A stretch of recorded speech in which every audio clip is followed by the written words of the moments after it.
नमस्कार। Covid response team Delhi की तरफ से आप सभी का स्वागत है। हम जीतेंगे पॉजिटिविटी अनलिमिटेड की व्याख्यान श्रृंखला में आज हम सभी को आध्यात्मिक गुरु श्री श्री रविशंकर जी महाराज का मार्गदर्शन मिलने वाला है। गुरुदेव श्री श्री रविशंकर जी महाराज आर्ट ऑफ लिविंग के संस्थापक, मानवतावादी और आध्यात्मिक गुरु हैं। गुरुदेव ने अनेक देशों की यात्रा करते हुए नैतिक लीडरशिप, भ्रष्टाचार का विरोध, विवाद समाधान, पर्यावरण और प्रकृति की देखभाल करते हुए शांति और वैश्विक रूपांतरण की प्रेरणा देते हैं। हम जीतेंगे पॉजिटिविटी अनलिमिटेड की व्याख्यान श्रृंखला में हम श्री श्री रविशंकर जी से अनुरोध करेंगे कि वह हम सभी का मार्गदर्शन करने की कृपा करें। आज हमारा देश इस सदी का सबसे बड़ा संकट से गुजर रही है। ये सहज ही है इस वक्त हमारा मनोबल में कुछ कमी आ जाए, उदास हो जाए। आजू बाजू देखते हैं अपने मित्रों का और रिश्तेदारों की जो कष्ट है, तकलीफ है। कई लोग अपने रिश्तेदारों को खो बैठे हैं।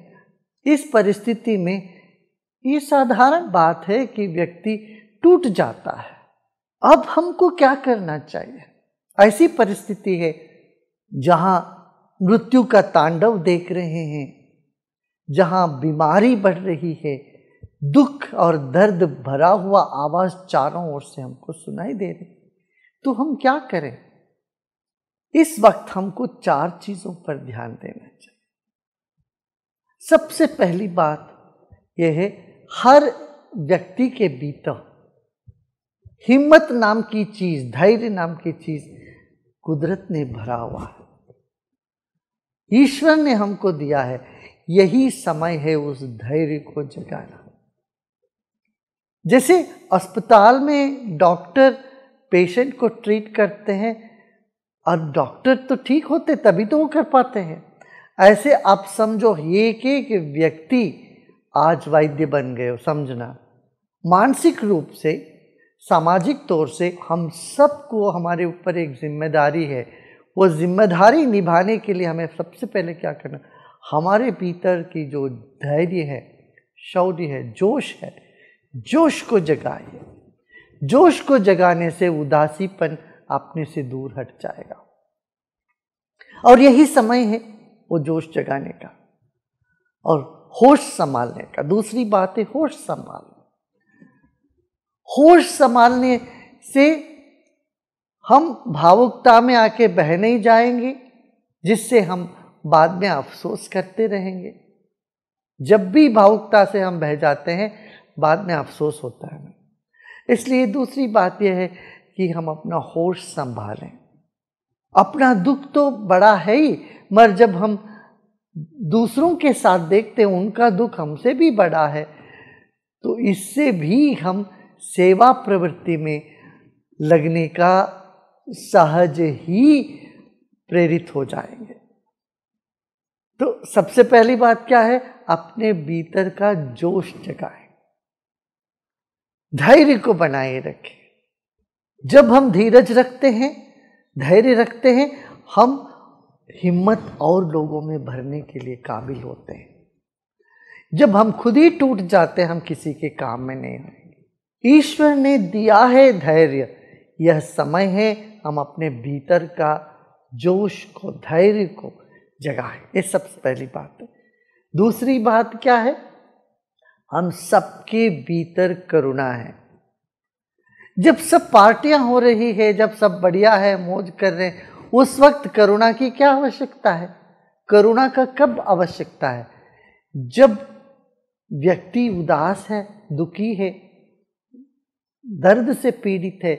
यहाँ करुणा अपने भीतर जगाएं। करुणा जगाने का मतलब ये है कि हम सेवा कार्य में लग जाएं।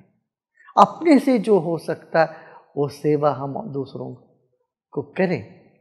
आपने सुना होगा एक नर्स, उसकी खुद के परिवार में किसी की मृत्यु हो गई, मगर वो अस्पताल में डटी रही, सेवा करती रही, ताकि उनको पता था कि और यहाँ जो मरीज है उनका देखभाल करने का जिम्मेदारी है मेरे ऊपर है। ये इस भाव से वो सेवा में डटी रही।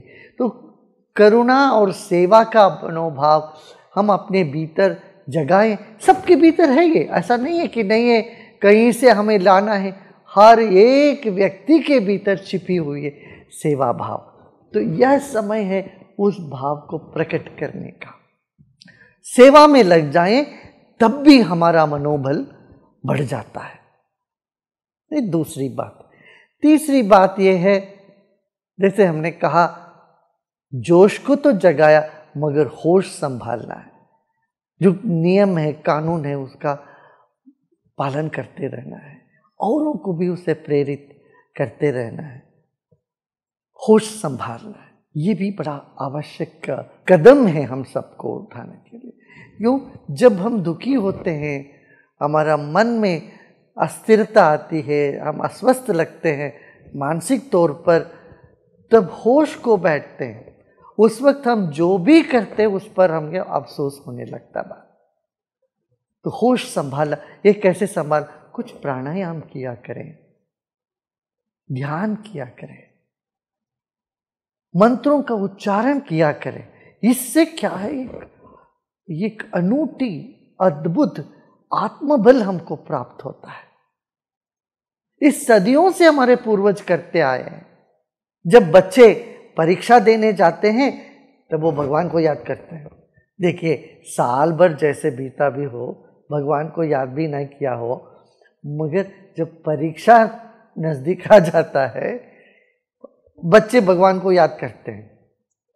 तो ऐसे ही ये मनुष्य जीवन का सबसे बड़ा परीक्षा है। कम से कम इस वक्त हम सबको ईश्वर भक्ति को हमारे भीतर जगाना है। ये जान के हमको आगे बढ़ना है कि ईश्वर है और वो हमको बल देंगे और दे रहे हैं।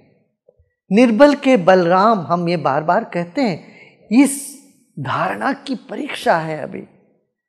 हम निर्बल है। ये वायरस जिसको हमने देखा भी नहीं, देख भी नहीं सकते हैं, उसके साथ लड़ना पड़ रहा है।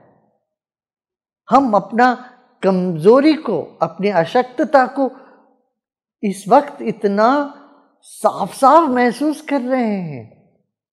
कम से कम इस वक्त हमें ये भूलना नहीं चाहिए, निर्बल के बलराम। ये बात हम सब अनुभव कर रहे हैं, असहायता अनुभव कर रहे हैं। इस वक्त हमको याद करना पड़ेगा वही बात, निर्बल के बलराम। ईश्वर विश्वास हमको मानसिक तनाव से दूर रखता है। ठीक है ना? इन बातों पर यदि हम ध्यान देते हैं, दुख से हम बाहर आ सकते हैं। योग का उद्देश्य यही है, हेयम दुक्खम अनागतम। जो दुख अभी आ रही है, आया नहीं, उसको रोकना है, ये योग का है। और जो दुख आ गया उससे बाहर निकलने के लिए भी योग है। योग, प्राणायाम, ध्यान, इसको तो हमें जीवन में अपनाना चाहिए। और साथ ही साथ अपना भोजन पर ध्यान दें, सही सही भोजन करें, आयुर्वेदिक चीज़ों को अपना जीवन में उपयोग करें। हल्दी लीजिए, अमृत लीजिए, गुडुचि अमृत, यष्टि मधु।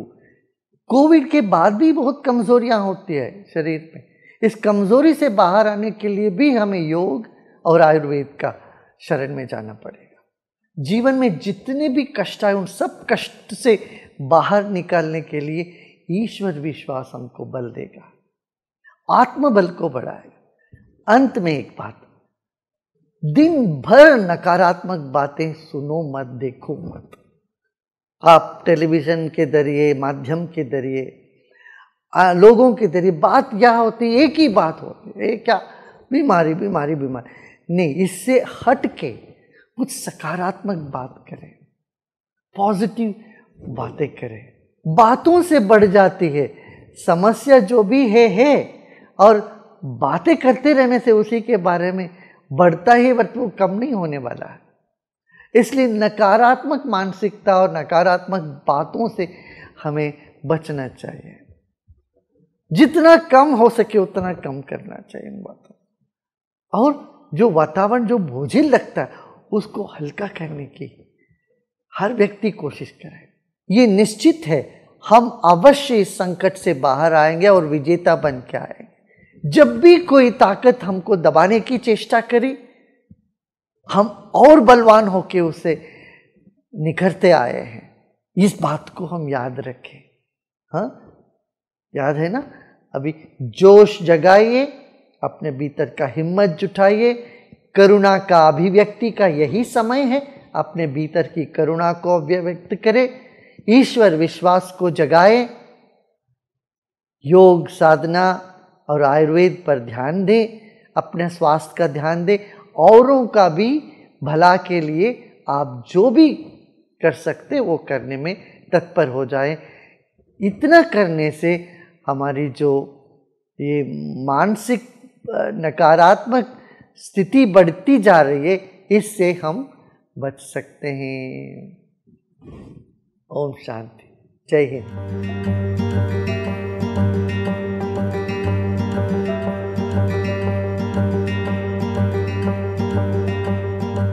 हम जीतेंगे पॉजिटिविटी अनलिमिटेड की व्याख्यान श्रृंखला के क्रम में आज हम सभी को भारतीय परोपकारी उद्योगपति विप्रो लिमिटेड के चेयरमैन श्री अजीम हाशिम प्रेम जी का मार्गदर्शन मिलने वाला है।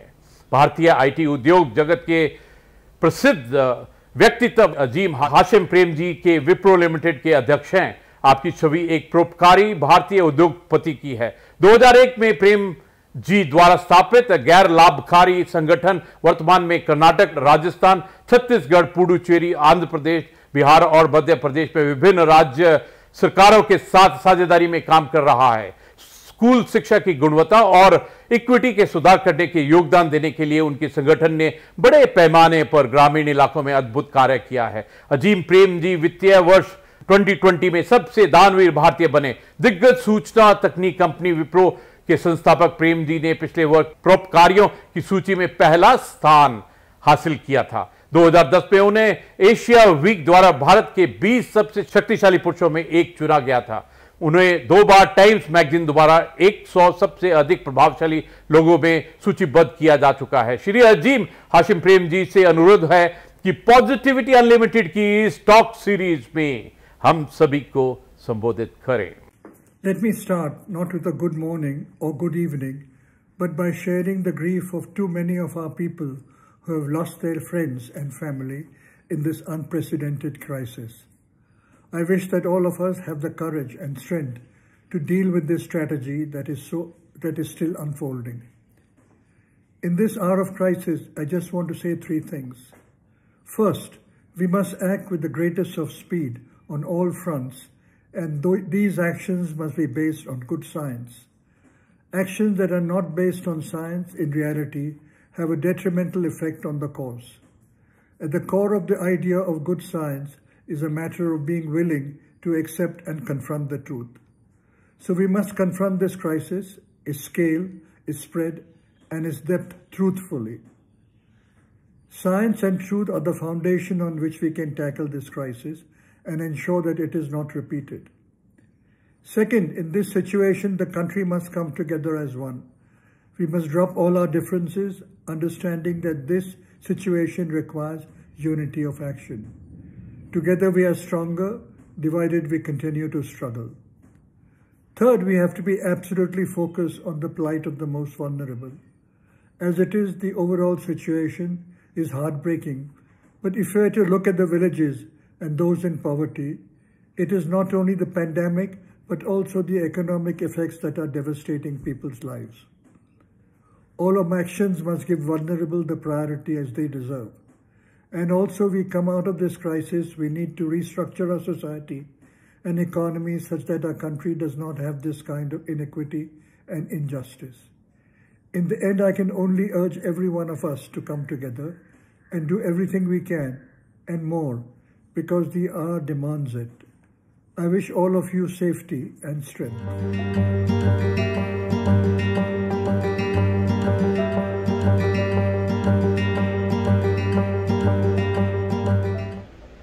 हम जीतेंगे पॉजिटिविटी अनलिमिटेड व्याख्यामाला की तीसरी वक्ता हैं पद्मश्री निवेदिता रघुनाथ भिड़े जी।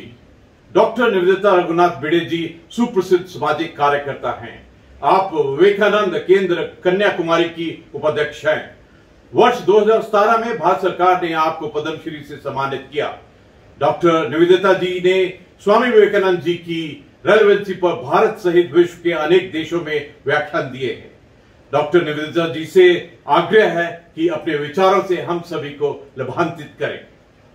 कोविड रिस्पांस टीम और कोविड के जो रुग्णों की अनेक प्रकार से सेवा करने वाले, वैद्यकीय सेवा है, सफाई कर्मचारियों की सेवा है, खाना खिलाने वालों की सेवा है, ऐसे सारे कोविड सेवा करने वाले और आप सभी को मेरा अभिवादन और विनम्र प्रणाम। हम जीतेंगे, निश्चित जीतेंगे, क्योंकि यह जो भारत राष्ट्र है यह साधारण राष्ट्र नहीं है, यह अत्यंत प्राचीन राष्ट्र है और काफ़ी लोक संख्या के साथ रहा हुआ यह राष्ट्र है। तो निश्चित रूप से इसने अनेक संकटों का सामना किया है और उन संकटों को पार करते हुए यह राष्ट्र हमेशा उभरा ही है, उन्नत ही हुआ है। तो इस संकट के ऊपर भी हम निश्चित रूप से विजय पाएंगे ही। और ये सिर्फ भारत राष्ट्र नहीं है, हम जानते हैं कि कितने सारे राष्ट्र, यदि हम जनसंख्या के प्रतिशत में देखते हैं तो शायद भारत से ही ज़्यादा समस्या को से वो जूझ रहे हैं या जूझे हैं। तो भारत राष्ट्र भी जब यह दूसरी लहर आ गई तब शुरू में हम थोड़े लड़खड़ाए निश्चित, क्योंकि वो इतने वेग से आई, लेकिन अब हम निश्चित रूप से संस्था स्तर पे है, सरकारी स्तर पे है, समाज के स्तर पे है, हम संगठित हो रहे हैं और हम इस कठिनाई का सामना करेंगे। ऐसा कहते हैं कि कठिनाइयाँ जो आती है वो कठिनाइयाँ नहीं होती है, वह अवसर कठिनाइयों का रूप लेकर आता है। हर कठिनाई में अवसर छुपा हुआ होता है, हर कठिनाई में हमारे उन्नति का अवसर छुपा हुआ होता है। तो इस कठिनाई में भी यदि हमें इसका सामना करना है, विजय प्राप्त करने तक सामना करना है, तो इसमें छुपे हुए 5 अवसरों को हम निश्चित रूप से देख सकते हैं। एक है, हमें अपनी प्राण शक्ति को वाइब्रेंट करना है, प्राण शक्ति बढ़ाना है। हम सब जानते हैं कि कोविड में हमारे लंग्स ही ज़्यादा बाधित होते हैं। तो यह जो प्राणायाम है, प्राणायाम के बहुत विविध प्रकार वगैरह हम अभी ऑनलाइन भी सीख सकते हैं, वो जरूर कर सकते हैं, लेकिन एक सरल सा जो है कि हम शांत बैठते हुए, यदि हम बीमार हैं तो इवन लेटे हुए भी हम एकदम रिदमिक, स्लो, डीप ऐसा ब्रीदिंग आउट पहले करना है। जितना हम सांस छोड़ सकते हैं उतना हमारी अंदर सांस लेने की क्षमता बढ़ती है। ये बहुत बड़ा तत्व ही इसमें छिपा है। जितना हम देते हैं उतना हम ले सकते हैं। तो जितना धीरे धीरे हम जितना अच्छी तरह से सांस छोड़ पाएंगे उतना हमारी सांस लेने की शक्ति यानी प्राणवायु अंदर जाने की यानी हमारी प्राण शक्ति बढ़ने की उसमें संभावना होती है। एक बार मुझे बहुत बरस पहले की बात है, मुझे एक उस समय अपने देश में योग इतना फैला हुआ नहीं था, तो एक व्यक्ति मुझे बता रहे थे कि आपको पता नहीं, छोटी छोटी योग की प्राणायाम की बातें सीखने के लिए मुझे हिमालय में बहुत जगह घूमना पड़ा। योगियों से जो अंदर अंदर गुफा में छिपे हैं उनसे पूछना पड़ा। आज हमारा भाग्य ये है कि ये सारा उपलब्ध है, सिर्फ हमने निश्चित रूप से बैठते हुए यह करने की ही आवश्यकता है। तो यह पहला कि हम अपनी प्राण शक्ति बढ़ाएं। उसमें और एक है जो कल ही मैं देख रही थी, वो कितना उस पर रिसर्च हुआ है ये मैं नहीं जानती, लेकिन अलग प्रकार से रिसर्च निश्चित हुआ है।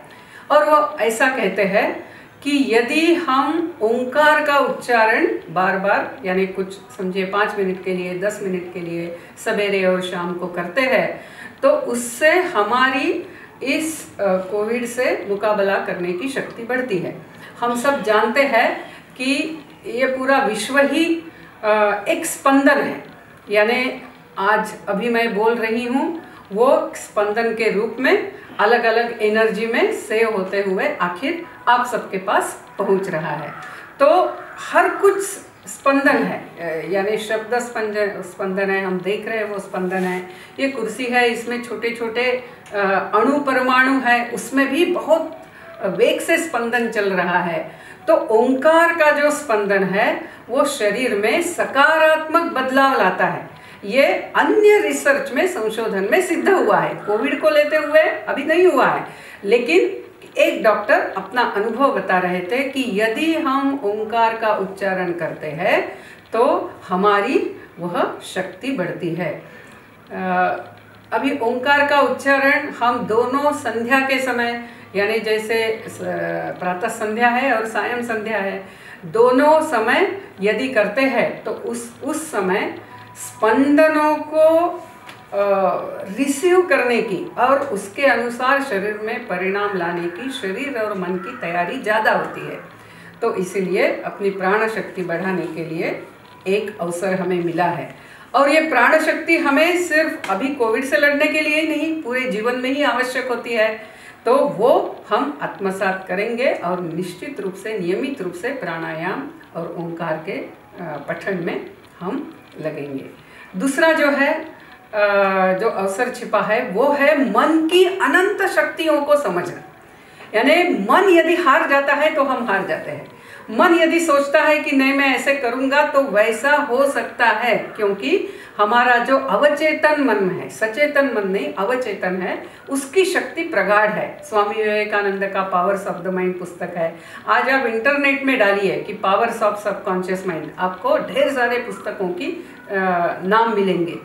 मैंने बहुत बरस पहले एक कहानी पढ़ी थी।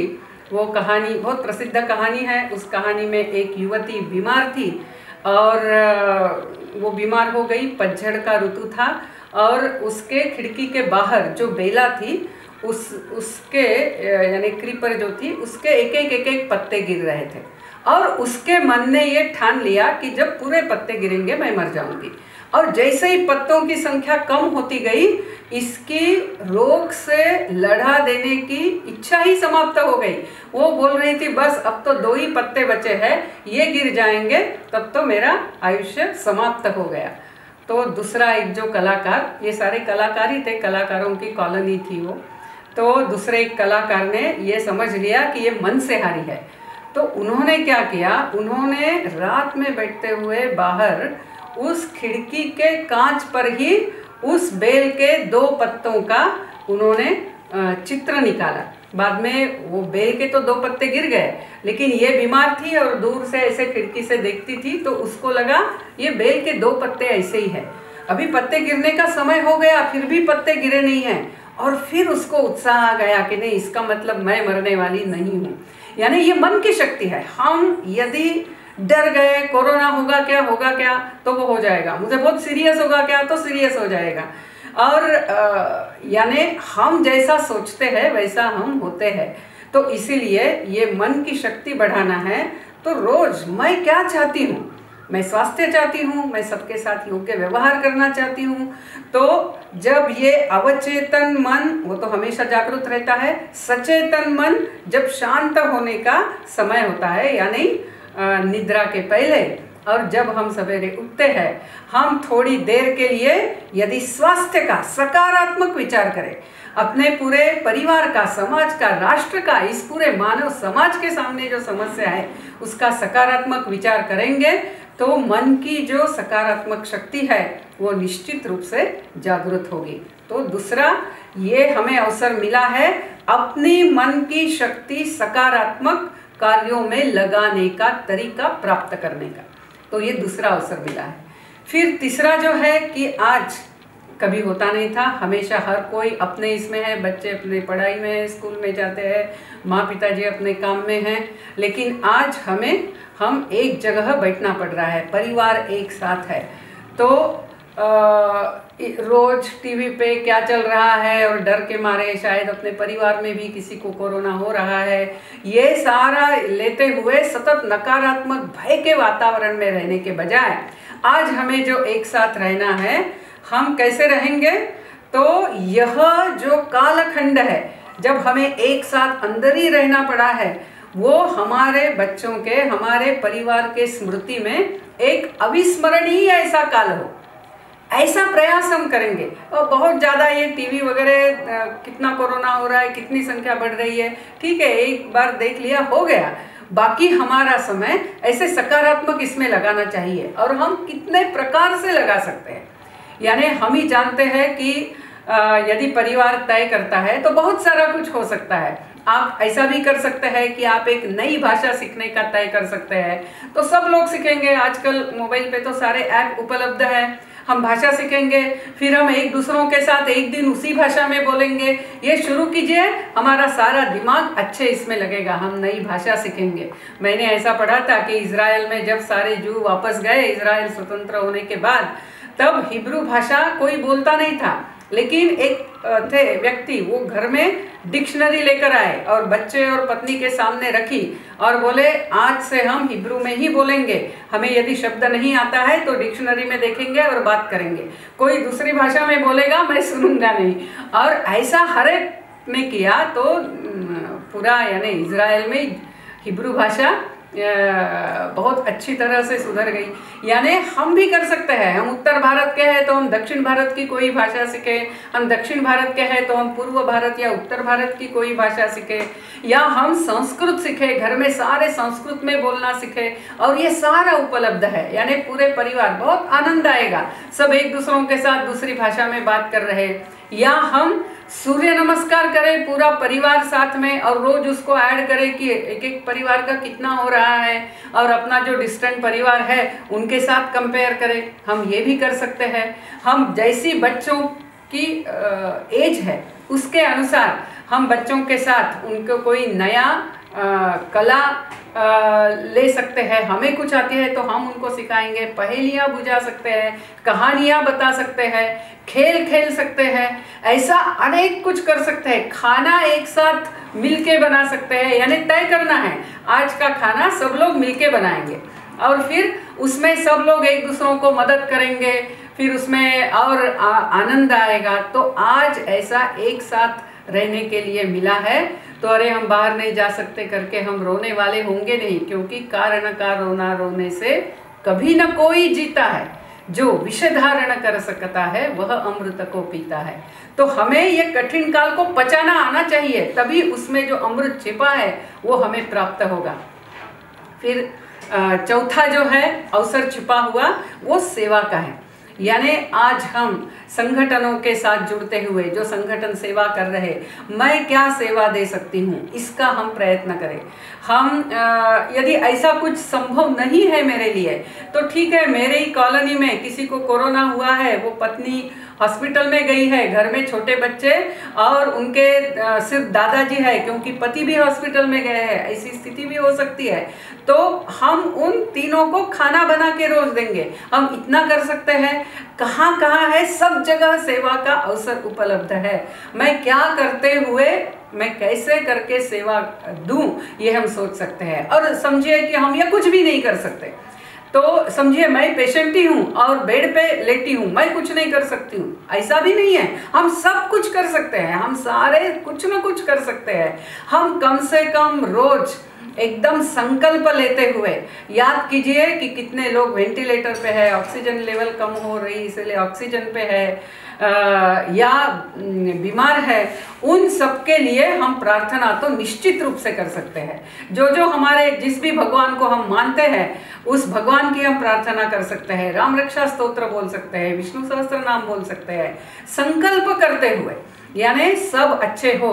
और प्रार्थना में भी शक्ति है, क्योंकि सब कुछ स्पंदन है, वाइब्रेशन है, तो उसकी जो वाइब्रेशंस होगी और हमें भी एक आनंद मिलेगा कि हाँ, ये सकारात्मक शक्ति के स्पंदन बढ़ने में मेरा योगदान भी था। तो सेवा, यानी सेवा, जैसे स्वामी विवेकानंद कहते हैं कि एक भी छोटा निस्वार्थी कार्य आप करते हैं तो आपका उन्नति का मार्ग ही प्रशस्त होता जाता है। तो आज वो भी अवसर इसमें है।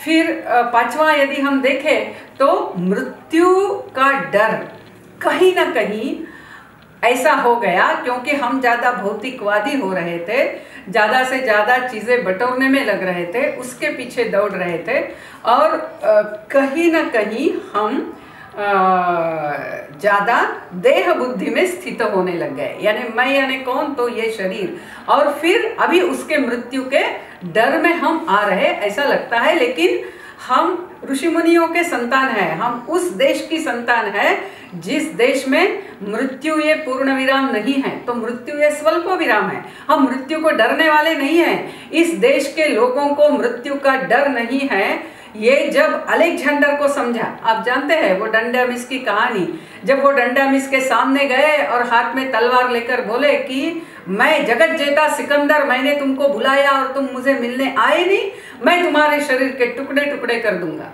और डंडामिस हंसने लगा। डंडामिस ने हंसते हुए कहा, एक वाक्य में आपने दो झूठ बोले हैं, एक तो आप जगत जेता है नहीं, और दूसरा आप मेरे टुकड़े नहीं कर सकते हैं। आप मेरे शरीर के कर सकते हैं, मेरे टुकड़े नहीं कर सकते हैं। और फिर जब अलेक्जेंडर ने ये समझा कि इस भूमि में मृत्यु का डर नहीं है, फिर ये तो वीर भूमि है, ये तो ऐसा ही कठिनाई के सामने झुकने वाली भूमि नहीं है, ये जब उसको समझा, अलेक्जेंडर सिंधु नदी से ही वापस चला गया। हम सब जानते हैं इस भूमि में हमें मृत्यु का डर नहीं है। और ठीक है, जैसे हम जानते हैं कि एक न एक दिन हर एक को मृत्यु आने ही वाला है, लेकिन इसका अर्थ ऐसा नहीं है कि हम ठीक है चाहे जैसा रहेंगे, जो केयर लेनी है वो लेंगे, हम सामर्थ्य से जिएंगे, हम विजय से जिएंगे, हम योगदान करते हुए जिएंगे, और यदि मृत्यु का समय हो ही गया है तो हंसते हुए हम मृत्यु को झेलेंगे, हम मृत्यु का सामना करेंगे, क्योंकि हमारे देश में मृत्यु का डर नहीं है। जीवन अखंड है। मृत्यु तो सिर्फ जैसे कपड़े बदलते हैं वैसे शरीर को बदलना है। और जो पुनर्जन्म के ऊपर संशोधन हो रहा है, जैसे डॉक्टर स्टीवनसन है, डॉक्टर ब्रियान वेस है, डॉक्टर सत्वन पसरीचा है, इन लोगों ने बहुत सारा संशोधन किया है पुनर्जन्म के ऊपर, और उसके अनुसार जो हम अभी तक मानते ही थे, ऐसा है कि आज हमारे जो प्रियजन है, ऐसा हुआ है काफ़ी सारे घरों में हुआ है कि हमारे प्रियजन हमसे कोविड के कारण बिछुड़ गए हैं, लेकिन ये सिर्फ इस जन्म का है, अगले जन्म में फिर से सारे एक साथ आते हैं, और हम जितना दुखी रहेंगे हम उनके आत्मा को दुखी देने वाले हैं। तो जो भी समस्या है, यानी मृत्यु का हमें डर नहीं है, हम मृत्युंजय हैं, और ऐसा आत्मविश्वास से यदि हम इस समस्या का सामना करते हैं तो निश्चित रूप से हम जीतेंगे ही। हम सब जानते हैं कि तीर्थक ऐसा कहते हैं, कहीं कुछ पाप किया तो तीर्थ क्षेत्र में जाके उस पाप को हम नष्ट कर सकते हैं। उसी प्रकार ऐसा जब मनुष्य के कष्ट का काल होता है, उस समय सेवा करते हैं तो पुण्य प्राप्त करते हैं, लेकिन यदि किसी की असहायता का हम फायदा उठाते हैं तो निश्चित रूप से हमें उन कर्मों का सामना करना पड़ेगा। यह जो कर्म का सिद्धांत है वो भी आज हमने अच्छी तरह से हम समझेंगे तो निश्चित रूप से हमारा जीवन जो होगा वो योगदान करने वाला होगा, मदद करने वाला होगा, और ऐसा जीवन हम जिएंगे। हर कठिनाई के अंदर जो छिपे हुए अवसर है, ऐसे अवसर हम हमारी प्राण शक्ति बढ़ाएंगे, हम हमारी मन की शक्ति बढ़ाएंगे, हम परिवार को बहुत आत्मीयता से जुड़ा हुआ और बच्चे सब कुछ नया सीखेंगे। हमें एक दूसरों के करीब आने के लिए समय मिला हुआ है, हमें सेवा का अवसर मिला है, और हमारे जीवन से हम मृत्यु का डर पूरा निकाल देंगे। ऐसा यदि हम होते हैं तो निश्चित रूप से, और हम होंगे ही, क्योंकि इस राष्ट्र के खून में है वो, सिर्फ हमें अभी याद दिलाकर उसका अभ्यास करने की आवश्यकता है, और वो हम करेंगे, और निश्चित हम कोरोना का युद्ध जीतेंगे। नमस्कार।